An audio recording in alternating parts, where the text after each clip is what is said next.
Mesdames et messieurs, bonjour. Dans la tradition ivoirienne, nous allons commencer par ces salutations, juste pour vous présenter ce beau pays qu'est la Côte d'Ivoire. Un pays multiculturel, un pays laïque, un pays qui est composé de plus de 26 millions d'habitants.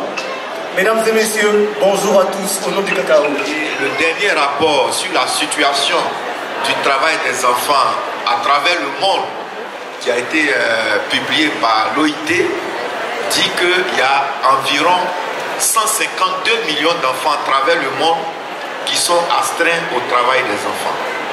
Et parmi ces 152 millions d'enfants, dans tous les secteurs d'activité économique bien évidemment, il y en a 72 millions en Afrique.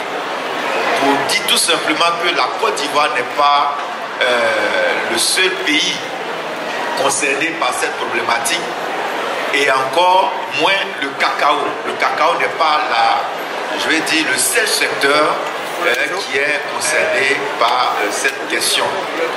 Mais la Côte d'Ivoire, comme vous le savez, est le premier producteur de cacao au monde. D'éliminer le travail des enfants dans cette filière est vraiment important.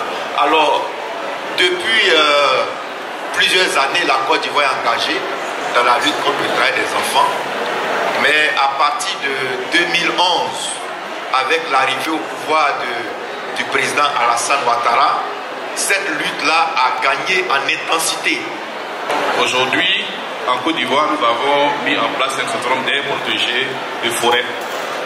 Et de plus en plus, compte tenu donc de l'afflux des populations, généralement pour les problématiques de fertilité, des problématiques liées également aux migrations de populations venant des autres régions de la Côte d'Ivoire, des pays voisinants de la Côte d'Ivoire, parce que notez très bien que la Côte d'Ivoire, c'est 40% du PIB de la zone UEMOA qui regroupe les 8 pays de l'Afrique francophone, de l'Afrique de l'Ouest, qui n'ont pas forcément les mêmes destinées économiques que la Côte d'Ivoire.